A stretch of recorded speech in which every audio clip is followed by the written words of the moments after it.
Vamos lá, vamos trazer o deputado Glauber já de imediato, Baraci, para aproveitarmos o tempo do deputado e também para trazermos, né, na factualidade, na análise, os desdobramentos de ontem, a nossa cobertura ontem, que se deu durante todo o momento de leitura, aquela péssima leitura, inclusive, do relator, né?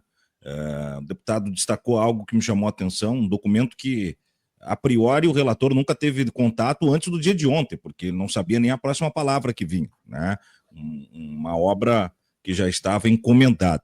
Mas, deputado, seja bem-vindo, reforço o sentimento de solidariedade e de indignação, né? E ao mesmo tempo, eu admito que andei pesquisando para ver se nós tínhamos, na história do Legislativo brasileiro, algo tão farsesco, né, em montagem de uma tentativa de usar as 4 linhas, como o Bolsonaro diz, tentar dar um bufo de legitimidade processual para a cassação de um mandato legal, mas eu não encontrei. Nós já tivemos pessoas sendo assassinadas dentro da casa, literalmente.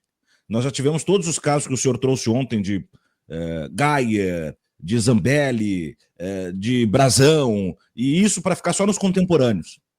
E eu não encontrei algo tão deflagradamente cretino como o que aconteceu e vem acontecendo com o senhor. Então, solidariedade, seja bem-vindo ao programa. E como que o dia de hoje é melhor que o dia de ontem, deputado? Tiago, professor, em primeiro lugar, obrigado mais uma vez pelo convite, um abraço a todo mundo que está acompanhando a transmissão.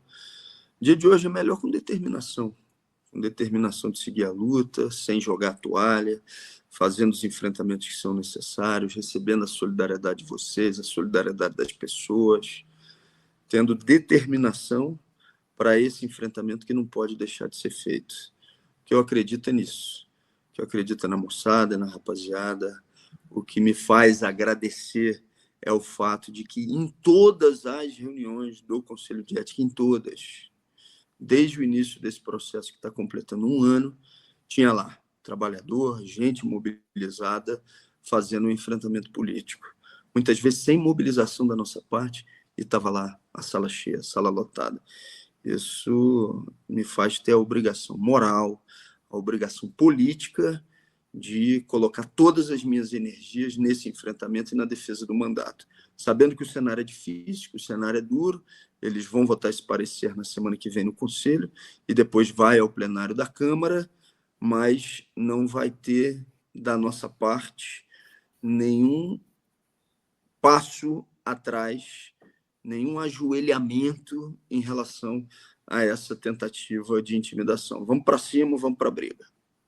Eu confesso, dentro da estrutura, vamos dizer assim, processual do caso ali, eu fiquei confuso com algumas situações, deputado. Gostaria que o senhor esclarecesse nos termos do jogo, né, do que está posto na comissão mesmo. Por que as suas testemunhas elas não foram validadas, ao passo que um testemunho que foi inclusive lido no relatório do relator, ontem no voto do relator, ele trouxe no seu voto a versão de uma testemunha, que ao meu ver não fazia muito sentido, inclusive como uma testemunha de acusação, porque ele não narrou a priori nada a respeito do caso que deveria ser validado, foi tentar construir uma narrativa acerca da sua conduta, mas não foi uma conduta desabonatória. Né? Ele falou, não, em determinado momento poderia se dar uma briga porque as partes estavam quentes, então isso não desabona ninguém. Né? Em outro momento, o deputado estava lá numa comissão, não me falha a memória, e era minoria, e aí o clima estava quente, então sempre uma coisa meio assim de tentar riscar um palito de fósforo numa casinha de pólvora, e esse foi um depoimento lido para justificar, para endossar uma iniciativa da sua postura, a priori, segundo a análise do relator, incompatível com o cargo. Como que isso se dá de forma autocrática ali nas questões do Conselho de Ética? Aquele relatório está comprado, né? A verdade é essa. É um relatório comprado, e comprado com dinheiro do orçamento secreto. E não estou falando da boca para fora. Estou falando a partir do cruzamento de informações dos municípios em que o relator é o principal líder político e daquela lista que foi suspensa por Flávio Dino no final do ano. Estou falando só de uma lista. Imagina o que não tem em outras listas de orçamento secreto. Se eu não estou enganado, a referência que você faz no relatório de um depoimento em que ele cita foi do deputado Alberto Fraga. Isso, do Alberto Fraga. Se foi do deputado Alberto Fraga, a distorção, inclusive, colocada pelo relator ali, é total. Porque o depoimento do Alberto Fraga, que era um depoimento da acusação, acabou se transformando num depoimento de defesa. Em determinado momento, quando questionado pelo deputado Chico Alencar o que ele faria se tivesse a mãe dele insultada, como minha mãe foi, o deputado Alberto Fraga, que não é meu aliado, muito pelo contrário, ou seja, ele é de uma linha política completamente diferente da minha, ele diz: se isso acontecesse, eu quebrava na porrada. Ele diz isso. Então, todo mundo sabe que esse procedimento não tem a ver com a minha reação ao mini bandido do MBL, que estava num processo de perseguição do mandato por inúmeras vezes, e que fez ofensas à minha mãe, que veio a falecer no mês seguinte. Todo mundo sabe que não é por isso, porque o Paulo Magalhães, inclusive, hoje saiu uma matéria do Bernardo Melo Franco, no ano de 2001, ele deu socos em pontapés em um escritor que estava lançando um livro de denúncia contra o ACM, parente dele, Paulo Magalhães. Isso ele, Paulo Magalhães. Olhem a ironia do destino, né?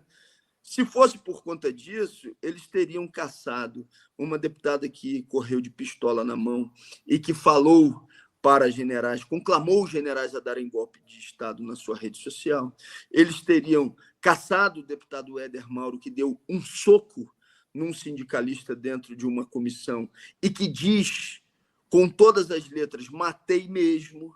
Eles teriam caçado deputados diretamente envolvidos na tentativa de golpe de Estado do dia 8 de janeiro, e aí eu posso ficar aqui citando exemplos e mais exemplos.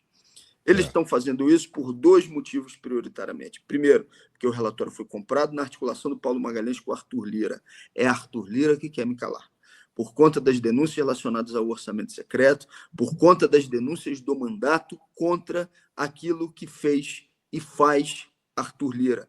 Contra a denúncia, inclusive, que eu apresentei na Polícia Federal contra o senhor Arthur Lira, baseada na lavanderia de Arthur Lira, que é o município de Rio Largo, que recebeu, num espaço de tempo curto, 90 milhões de reais de dinheiro do orçamento secreto. Eles sabem que é por conta disso.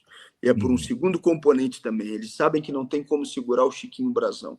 Então, eles querem botar as duas votações acontecendo conjuntamente para gerar um constrangimento na militância de esquerda.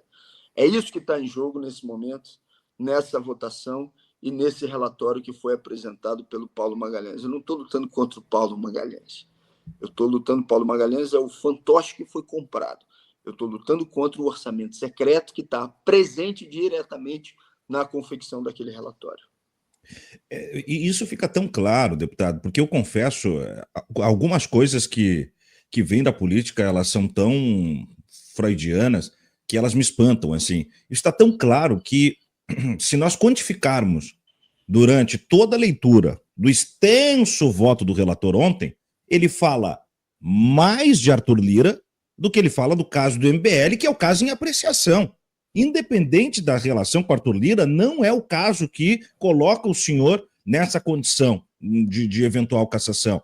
Mas isso foi trazido à baila tantas vezes a ponto de incomodar a bancada do pessoal, os progressistas que estavam lá, entre outros arroubos ontem que se acompanhou, né, durante aquele espetáculo trágico e farsesco, como diria o Marx, né, e o que eu pergunto é o seguinte, da última vez que nós conversamos, o senhor trouxe um detalhe que eu achei também de uma gravidade absurda e que não pode ser perdido de vista. O senhor trouxe que, após o assassinato do irmão da sua esposa, deputada Sâmia, foi pedida segurança ao presidente da Câmara. E depois do enfrentamento que o senhor teve com ele, ele tirou isso, né? Ele tirou. Vocês retomaram um grau de segurança? Eu pergunto pelo seguinte, eu particularmente me preocupo muito com o andamento disso, a partir do momento em que nós vamos lutar com todas as ferramentas para que o senhor não seja cassado. O senhor sendo cassado, eu me preocupo com a vulnerabilidade de um não parlamentar em termos de segurança de vida mesmo, né? Porque vocês, sendo parlamentares, tendo direito a isso, já estão vulneráveis. Não sendo, me parece que a tentativa de tirar o senhor é dos holofotes, e esses caras não têm limite. Vídeo o brasão que o senhor citou agora. Como é que ficou esse caso, deputado? Então, nós temos a mesma preocupação de segurança e nós temos segurança. Então, a gente tem estratégia, tem pensamento de segurança, tem um plano relacionado a isso, né? Até para, de alguma forma, te tranquilizar. E agradecendo a tua solidariedade e preocupação. Em relação a esse caso que você citou, quando meu cunhado foi assassinado, houve uma orientação solicitando a existência de uma escolta da Polícia Legislativa. A escolta foi concedida e a escolta tinha que ter a sua revalidação. Sam, então, procura o Lira como presidente da Câmara e ele diz, pode contar, com certeza, revalidação está dada. Inclusive, ele vira para Sam e diz o seguinte, é chato, né, andar com segurança, ele chega a utilizar essas palavras, porque eu subo à tribuna e faço uma cobrança moderada à ausência de pessoas nas galerias, naquela sessão que tinha sido proibida por ele, ele foi e cortou a escolta dela. É disso que o senhor Arthur Lira é capaz. Daí, vocês podem aferir o resto.